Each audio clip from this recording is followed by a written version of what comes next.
What is up, party people? Is Tyler with Mom's Basement MMA, and I have the party boy with me today. He's looking crisp in his cowboy hat, and we're back in the basement, man. We're truly in the basement. The last time we did our show, I was upstairs in a terrible arrangement, but in true basement fashion, I'm down here. We got the Yeah. kegs, we got the beer pong, we got the midget strippers, all that shit coming down tonight. We got JP in the house. So Joe, man, how are you doing, man? You look crispy, and we got a fight coming up on November 6th. I'm awkwardly calm I for see this that. next fight coming up. Yeah, it's so awkward. It's just because it's been, I think, a couple fights in a row. So now I've kind of got into this groove where it's like, I don't want to overtrain or overthink or overdo anything too much. So I got a game plan for this guy. Got a lot of game plans for this guy, basically, but we have a few set in motion. And yeah, I'm ready to go and see where the chips fall. Absolutely, man, and we will certainly ask you about Bruno Diaz, your Mhm. upcoming opponent next month. But before we do that, I want to talk a little bit about the Richie Santiago fight. Going into that fight in episode all the way back in episode 16 of my show, you showed Yeah, up. We talked about that fight in earnest, and yeah, you told me that you were expecting it to be a dogfight. And we go to the yeah, event, and it exactly was what you said it would be. Like, it was a complete yeah. dogfight. And when you look back at that tape now, like the Richie Santiago that showed up in the cage, is that more or less what you were expecting, or did he throw anything at you that you weren't quite expecting, or did you have to like make some adjustments when you were in the ring because just had to he had a really good game plan or something like that? Yeah. No, I think the type of opponent showed up that I thought would show up. He was aggressive. He never really took too much of a back step or anything like that. He kind of pressed forward with strong boxing, awkward boxing, because he's got like an awkward style, kind of like mine in a way where the way he slaps his punches and stuff, he puts them together. But he makes them work for himself, and that's what's gotten him so many wins. And his jujitsu was just as dangerous as I thought it was going to be. I thought he was going to have good jujitsu. I thought I was going to be able to out grapple him though overall, which I basically did. I think I was in control of the fight for most of the positions.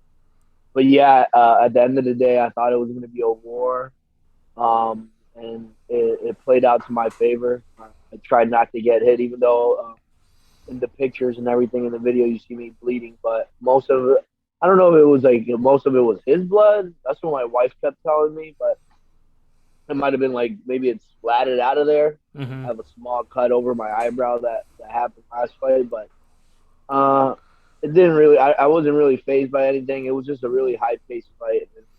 It was amazing. It was nice to nice to let it all go like that after so much so much of a like beef or whatever you want to call it. But it's Absolutely. fun. And I know Yeah. that you have amazing cardio. I know you're a guy that doesn't get tired. I've seen most of the fights.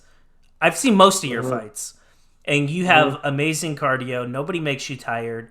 I would say like that's one of your biggest strengths. Like your opponent's tired before you. And at the end of that Hmm. fight, like even though it lasted a round, like I could tell, man, you were tired. Like he was tired Yeah. too, but like Yeah.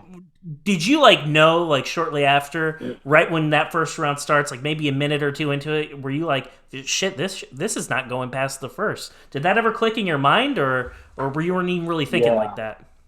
No, yeah, definitely. I remember a moment because it goes by so fast. But there was a moment in the fight where I remember it was like I don't know if he clipped me. I don't know. He had a good barrage or something. I was like, okay, this guy. We're going. I had to pick it up a tempo. I think it was when I felt that I got cut. And as soon as I felt that I got cut, or someone said I got cut, or whenever it happened, I knew it instantly. And as an amateur, the only fight I've ever lost was because of a cut where they stopped the fight prematurely just because I got cut and there was an amateur fight in Florida or whatever. They were being pansies. But so I kind of got worried and that kind of I always told myself that if that ever happened professionally, that I would anyone ever cuts me or anything, I'm gonna put the pedal to the metal and push the pace a little bit more. And that's what I did. I think Richie went forward a lot, and he wanted to go fast, and the fight was really fast because of that. So, but it One was of it the was sweet. one of the things, Joe, that I noticed in watching that fight, Yeah, and I had to watch it in slow motion because you're just so damn fast, but yeah, I watched it like 10 times in slow motion, and here are the things that I pick up yeah, on. At the very beginning, it wasn't really a slugfest. You're both standing, but you're yeah, not really hitting him clean, and he's just not yeah, hitting you at all. Like, you're yeah, dodging, yeah, I really wasn't expecting him to be so good defensively on his feet, but it seemed like he yeah, was like I don't know, like Floyd or yeah, something like that, man. Like he was yeah. really hard to hit. Were you getting He frustrated at all because you couldn't hit him clean yeah. at first? No, I wasn't getting frustrated, but I knew he really did have good defense. Um, but it also that kind of played had a double edged sword with him. I feel like because his defense kind of is the one the what basically happened, and I always tell everyone when they ask me about the fight, I was like, I threw a right hand straight down the pipe a lot in the fight. I threw it a lot of different ways. If you even saw it at the beginning of the fight, I was holding his hand with my lead hand and just letting off different bombs with my right hand, even at one point. But most of them, I try to keep them straight down the pipe, right down the middle of his face, down to his like his where his nose would be. So he got really used to it, and he started slipping those. So he started slipping them, and you could, like you said, he was really good at like really like barely getting out of there. But there was parts that the commentators didn't pick up on, but that I picked up on, and I was landing these straight right hands, kind of really hard, but he maybe wasn't making too much of a grimace or anything, or his body wasn't making too much of a it wasn't too theatrical. So and I kept throwing it straight, and the next thing I knew is we were in the middle of another exchange, and I landed a really hard straight right hand, and then right after that, I threw the uppercut. I feinted with the straight right hand and threw the uppercut, and that's what really hurt him. He kept seeing he ate the right hand straight so much he dodged it, and then that last one, he kind of I remember seeing he had his hands up, and I was like, ugh! And then I pulled my right hand and I turned it into an uppercut. Kind of like how O'Malley hit the fake uppercut to the straight right hand on Wyland, Right, Joe. trying to change the trajectory. I wanted to ask you a couple questions like Yeah, leading up to the bout, and here was one of the awesome. things that really surprised me about this fight is when I looked at it, I looked at the entire card on Tapology, and I like to try to get a pulse on what people think going into the fight. This you've been in the promotion, the Cage Titans promotion for a while. You've had a couple fights there, Yeah, and a lot of people know who you are. And going into this fight, like I take it with a grain of salt, but like 91% of Tapology picked him over you. Like that yeah, really surprised me. Like I take it with a grain of salt because you yeah, can't believe everything you read on the internet, but go like just yeah, trying to pulse check everything. Were yeah. you expecting for people to like count you out? Like even that walkout, everything about that was like I felt like you kind of went into this fight with like a chip on your shoulder. And Yeah, did you feel like people were dismissing you or underestimating your skills as a mixed martial yeah. artist going into that fight?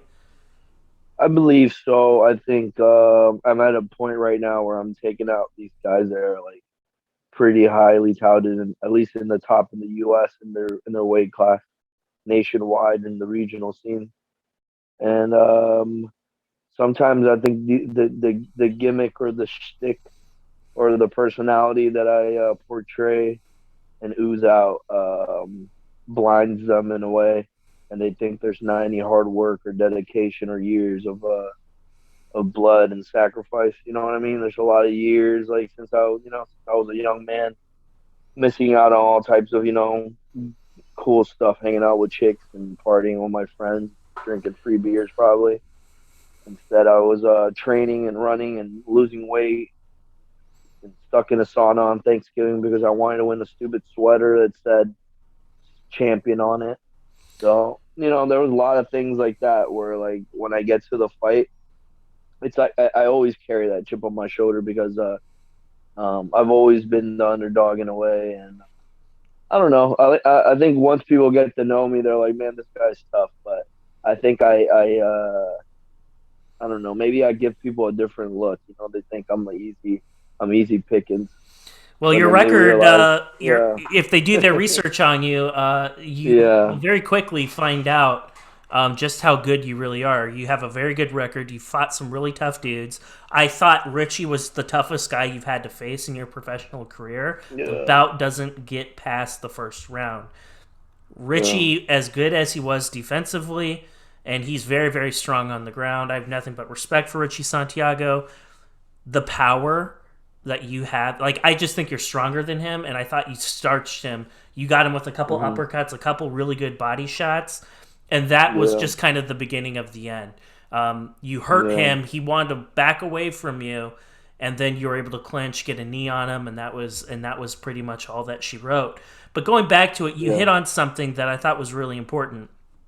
You talked about professionalism, and you talk about just how dedicated to the game you are, and like the heel vibe that you have. Like, people may like pull a Colby Covington on you, like they can't see past that. But going into hmm, it, like, you've been in the game a long time. You and I are basically the same age, so I'm okay in saying yeah, you're an old dude like me. So most yeah, of the guys that you're fighting are younger than we hmm, are, but you're in amazing shape. You hmm, are very strong. Your cardio is amazing. You're making the weight. And no disrespect to your opponent, but Richie didn't make the weight. And hmm. and like, did that piss you off even more that he missed, or did you not even care? No, I really don't care about that. I'm the type of guy that does not give a shit about weight. I'm worse than Paulo Costa. If they ever give me UFC big money, I'm like, bitch, I'm missing weight. I'll let you know 2 weeks ahead of time, though. Like, I don't care. People make a big deal out of it, like it's like this thing, but I don't know. I feel the same way, and I've been cutting weight long enough that it's like I can give a shit what people think. I'm like, I don't care. But yeah, it was cool. Like when he missed weight, I was like, fucking sweet. I'm gonna get some money, and I'm not even kidding. Like the first thing I did that lunch, I posted on my IG story. I had like lobster because I've been in Maine or not Maine in Massachusetts, and I'm like, man, you know what? Let me try some of this lobster. I'm in Cape Cod, and I was like, you know what? Had a lobster and a nice IPA, so that was my lunch after weigh-ins, like lobster, a nice IPA, and some other shit. I don't remember. So, like, going into it, like, were you planning on getting in his face and like pulling a Jeremy Stevens job on him, or did it just like happen organically? Yeah, I think it happened organically. I mean, it usually does. He was I already talked enough shit where he was like really pissed off and testy. And so the moment we saw each other at the thing, which I didn't think it was gonna be like that, but the moment we saw each other at the thing, it was like fucking bombs away. Like I was pissed off, he was pissed off. Before the Yeah, bout, you took over the Cage Titans IG account, and I have to ask, like, that was one of the yeah. most entertaining IG days I've had around here in a long time. Um, Oh, and I and tried. I gotta ask, like, you are really good. Like, you're really quick back on the sticks when it comes to like people talking shit and you firing back at people, man. Like, I felt like all day long it was people throwing shots at you, and you were like you were just flexing on the trash talk. So, Yeah, how many hate messages did you get when you were taking over the account? I do get some like people that are fans of like other people that want to that they like my friend will beat you up type shit. Bobby will beat you up. I'm like, all right, yeah. But it's so much fun, man. I've actually made friends with a lot of trolls, or Really? I swear, especially with Cage Titans, they have such a strong social media presence, so they do a really good job with that, and like they have really cool fans, and like I've had awesome fans and friends, party friends now I call them. They've bought me freaking $50 worth of fucking airport fucking food and beer.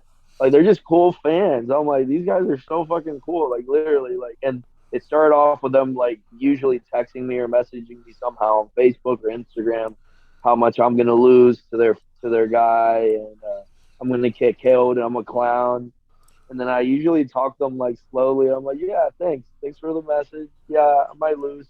It's okay. It's 50-50.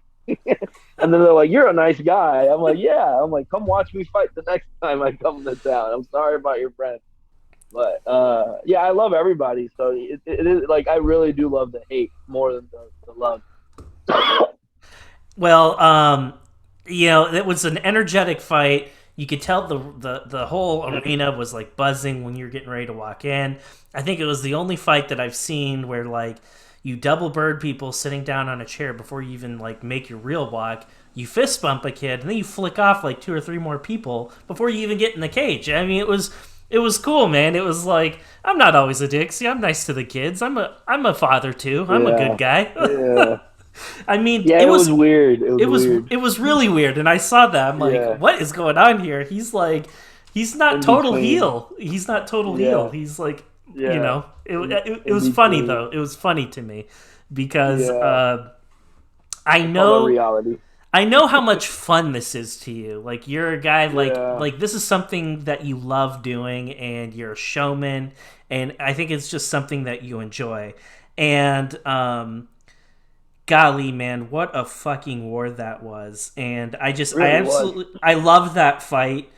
um and I really like, there was a part in the fight, and I think I wrote it down here on my notes. You threw a right on him at about 356 in the first round, and then you followed it up with a low kick, and were able to you low kicked him like right behind his like ACL or whatever, and it kind of moved him forward. And then that was kind of like the beginning of the end for him. That low kick really set everything up, I felt. Um, like when you were in there before you finished him, like was he did you know how bad he was hurt? Like could you tell like from his body language or from his mannerisms, like did you know how bad you had hurt him? Or cuz sometimes when you see things when you're in the cage compared to like when you're watching the tape, sometimes you see different things. Um, yeah.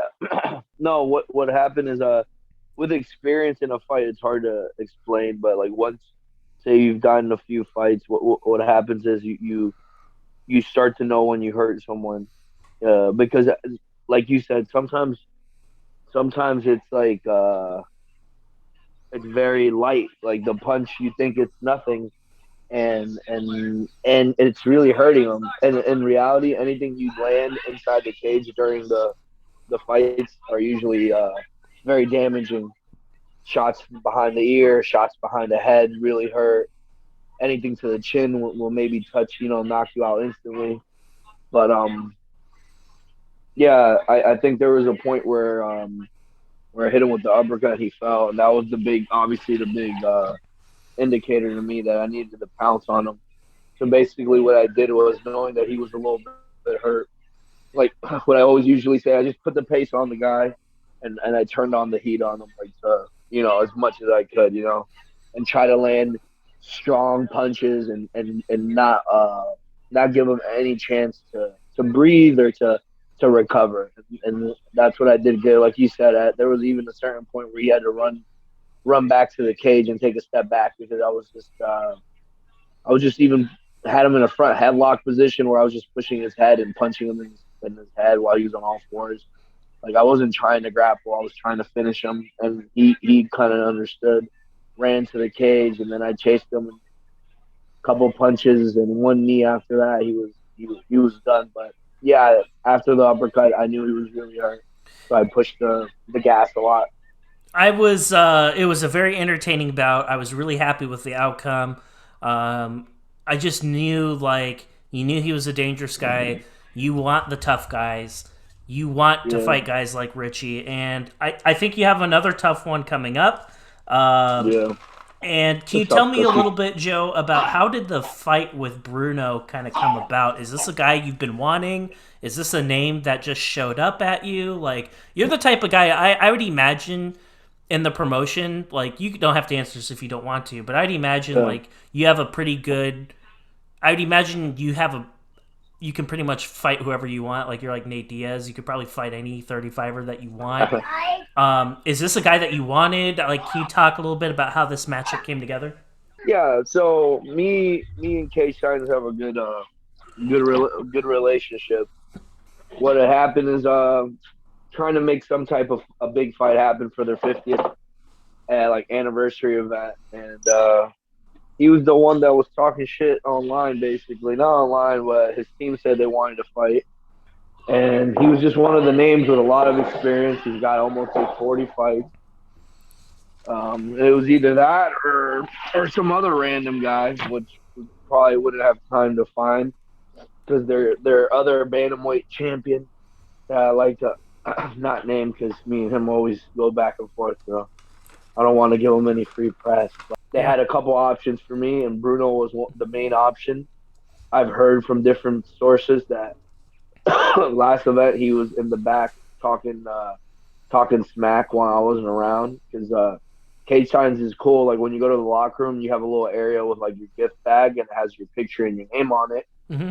And so everyone knows, you know what I mean, it has your face on it. And so someone told me that like before I even got there, he was like around my area because he has a couple fighters, I guess. There was a couple Brazilian fighters. The guy's Brazilian in the locker room, and he was talking some shit. So it is what it is, man. A lot of these guys are fake. I'm not. No matter what, I can drink my beers and I can do a couple other things that people might deem as morally incorrect. Maybe smoke some pot here and there all the time. Who cares? but Yeah, who but cares? yeah, exactly. But at the end of the day, I'm not fake, man. The only shit talking I do is in front of your face when I'm trying to beat you. So he, when you and Richie were in the ring, standing in front of each other, like, is it only shit talk before you step in there? Yeah, I mean, there is times I talk inside the cage. Definitely. You know what? That fight was so fast that there was no shit talking inside the cage. It was just a straight barn burner, which was Mm-hmm. fucking amazing. It was looking like you said, looking back at it, it was such a fun fight. But I'm the type of guy that mentally I like to leave things in the past. So sometimes I'm like I watch it, I do watch it a few times. I have watched it, and I'm like, damn, that shit was sick. And then but I like to leave everything in the past, and I like to like kind of forget about it and have a blank state of mind. So, but this guy's gonna be fun, man. I'm telling you, this guy. I don't know what's he gonna bring out of me. I've been training really hard. Like I said, This is gonna be my third fight in like I don't know how many months. 3 months, 4, 5, 6. I don't know, but You've it's been it's very active in 2021. yeah, and I just feel like I'm in good shape too, man. Like I'm in fucking good shape. Talk to me. Bruno Diaz, I look at him, and there are a couple Yeah. things that stand out to me. First and Mm-hmm. foremost, I think he's really strong on the ground. I think he's probably a Mm. guy you don't want to be on the ground with. His jits is really Yeah. good. He's the type of guy I think he finds the most success in MMA when it turns into a ground fight. But there are Yeah. a couple things that I see when I watch him. I personally don't believe his stand up is that great, and I think he gets tired Yeah. pretty soon. So, from a matchup perspective, I'm a little surprised that he wants this fight against you so badly. Yeah. I think there are other guys. I have no idea what kind of contract he's on, but he could probably take a easier fight for the same amount of money. So, hey, Yeah. more props to him. I think you're a tough fight. Um, Yeah. but like when you look at him, other than the jits, is there anything that you think he does really well? You know what it is? It's like I paint a big picture of these opponents in my head for them Hmm. to be these scary guys. That really drives me into like this freaking manic maniac of working out and really focusing on these guys. Bruno, I don't know how to say it. It's like I just think I'm gonna paint a really cool picture on him. I feel like he's the type of guy that he's gonna be really tough when he's gonna be tough, but I'm gonna give him a reason to break, and then he's gonna break. But we'll see. Maybe he'll knock me out or something. Fuck if I know. So No, he's a tough guy. he is a He's tough a tough guy. guy. He is. I'll give him that. I'll give him that, and his jujitsu is nice. But His I, jujitsu is very good. that's what I said. I'm not gonna sleep on jujitsu, but at the same time, I train with the real Jack Ray. You know what I mean? Like I Yeah, train yeah. with real like. He might be good in his area. He might be good around locally and submitted guys, but I'm like, I've seen good jujitsu. I've seen 12-time IBJFF champion dude, Bruno Malfacini, when I would train with him for a few fights. So it's like I don't know. He's gonna have to. He's gonna get. It's gonna have to be a lot more of that to beat me. I'll let him. You know what I mean? I'm not gonna give up. He's good. He's good in his area. I'm not going to ask you for a prediction against Bruno. I know that Hmm. you're confident. Um, I know that you're confident in your skills and your abilities. That you know you're going to get the dub. But I will tell you how I think this fight's going to happen. I Yeah. think Bruno's going to get starched relatively early, and I think he's going to be sleeping in a short amount of time. His stand up, like I said, it's not that great. I give him credit though. I think he knew that, and even on the professional scene, like he tried to address that. He's taken a whole bunch of boxing bouts, so I applaud that. Like he's Yeah. put himself in tough positions to try to be a better mixed martial artist. But I'm gonna be real. I'm not gonna bullshit anybody. If you look on Yeah. Tapology and you look at his boxing bouts, he gets slept Yeah. pretty quick. At least he has in the past. And I'm not trying to say boxing and MMA are the same exact thing. But when I think of you, Joe, I think of striking. I think of cardio. I think of somebody who's very, very aggressive and is going to push the pace. And if you don't have a good chin, if you don't have good cardio, and if you aren't comfortable keeping fights on the feet, you're a bad matchup for somebody. I think you said that perfectly. I don't want to scare Bruno off, but I feel like Bruno falls into the same category as most of my opponents into thinking the persona or this image is not real. You know what I mean? Is not comparable to my skills, and my skills will show at the end of the day, and he'll fall because of that, fall victim to that. I You think get he sees the hands down style, and yes. they people think like, oh my god, he gets hit. I'm like, I get hit like I didn't get hit that much in that Richie Santiago fight, and that was a slugfest. I got cut, and I think that was mostly a headbutt, and then because we crashed a few times, a bunch of times we crashed, like because we were doing opposite stances a lot. Yeah, I just feel like he's gonna underestimate everything from my grappling to my hands to my quickness and my timing. I have very awkward timing. My teammates, I have some of the better strikers that I've fucked around with, and I can hang with. I'm not saying I'm the best striker in the world. I have bad days. You know what I mean. I can't reach everyone. I'm 135 pounds. I'm not Stephen Thompson. So, so it gets hard sometimes when I'm going with some of these better guys at 45 or even bigger than that in the gym. Hard for me to reach them. I have to do a lot of movement, but I'm ready for him, and I feel like I've gotten even better, which is really like something so cliche that a lot of fighters say. But I've significantly gotten better in striking, and my grappling's just always getting better. You know, I'm just getting it tighter and tighter and tighter. So You have been in the game for a long time, and you've been very, very active. You're able to stay in shape. Like you're still able to make the 35 weight, no problems. yeah. So like, what's next after you beat this guy? Like, what is like your master plan with all this? Is it to like get a call and go on the contender series? Is it like are you thinking about that, or is it like a fight by fight kind of thing? Like, how do you approach like you're still a young guy, like Yeah, you take care of yourself, you're in shape, like what where do you see this, like you taking all this? it's really hard to say, man. Sometimes it's hard to see the end of the rainbow or like the white or the light at the end of the tunnel. At the end of the day, I'm simply a psychopath. I'm like the Joker in a way where I'm the dog that doesn't know what it'll do if I chase catch the fucking car. You know what I mean? Like I Right. just I go day by day. A lot of times I like my schedule's very much reflects my personality. It's fucking very loose. It's a Yeah. very loose schedule, and I like it like that. I don't like to keep because then people get mad if I can't make certain engagements and stuff like that or whatever. So yeah, I'm just gonna keep relaxed all the way towards the fight, chill. This is gonna be my last weekend of like kind of like partying, so I can't have any more beers. I feel bad. Sometimes like beers will get me fucked up. I'm like, I can't be getting fucked up all the time when I'm training. You know what I mean? Yeah. Because I'm not kidding. I was like, I'll go to 7-Eleven and pick up like an IPA, and I'm like, shouldn't have this IPA. And I'll have an IPA in a bowl, and I'm like, man, fucked up. You know what I mean? But in my head, but at the same time, I'm like, yeah, I'm like, you know what? I'm not even getting fucked up, bro. I'm like, I'm having a couple beers at the most. But I also, as an athlete, sometimes it becomes too much because there's a lot of workload in the morning, Right. especially with my schedule. Like, I gotta do a lot of shit in the morning. You know, as a parent, sometimes it's taking the kids to school, plus going right to training for 2 hours.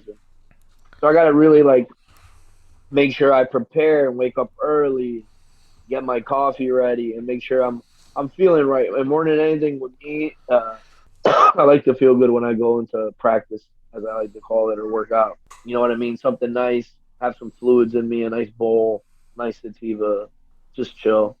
Nothing crazy, but you know what I mean. I like to feel good. I don't like to go because it becomes hard on the body, man. But I've been taking lots of like CBD little drops or whatever. Mm-hmm. I don't know what they're called, and so I've been feeling a lot better. But I've been tired also. Hey, Workouts are man, hard. you're a parent too. I'm tired too, man. Yeah, yeah, Fuck. Well, Joe, yeah. man, it's always a pleasure talking to you, and I really want to see.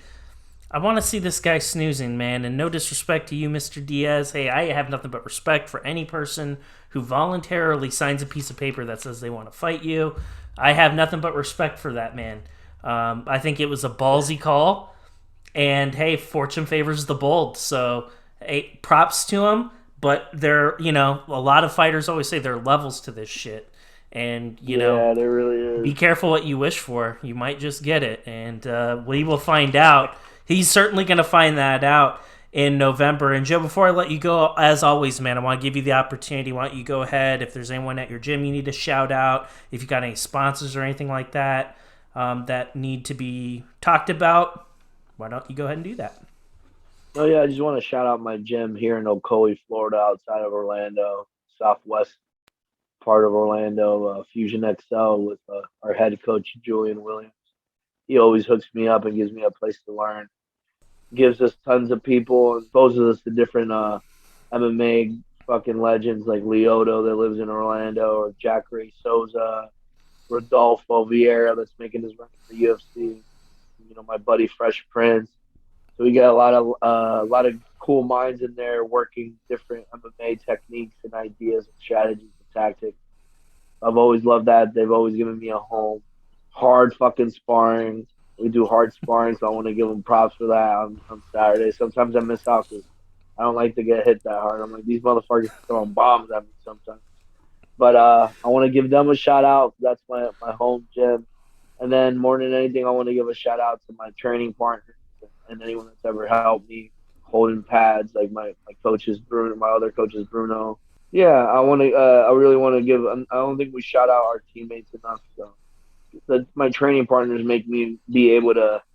I use their bodies a lot. You know what I mean? I try to be a good training partner, not hurt anybody, but I definitely we get a lot of work in, and I use them a lot. You know, from the women to the smaller guys, to some of the heavier guys, to the amateur guys, some of the pros, obviously, but everyone, you know what I mean. Sometimes you need to push your cardio and you need to not get killed, and you get a guy that's maybe a little bit less, not less experienced. So the whole team as a whole makes you a better fighter. So I want to give a props to Fusion XL as a team, my training partner. So thank you, and I appreciate you, man. I can't wait to wear that shirt. Man, I'll probably walk out with it, fucker. that'd be dope, man. Hey, man, I Me in always this hat. Yeah, dude, like I'll be happy when you wear my drip, man. Like that'll be freaking fantastic. Joe, man, Yeah. as always, man, it's always a massive pleasure having you on the show. And we're gonna do a trilogy, man. We're gonna do a trilogy. We're gonna have you back when you fight again after you beat this guy, and I'm looking forward to it. So, ladies and gentlemen, please support and follow my guy Joe Penafiel. It really means a lot. Follow him up on IG, and if you're in New England, watch his fight, man. One of the stars of Cage Titans. Hit it up.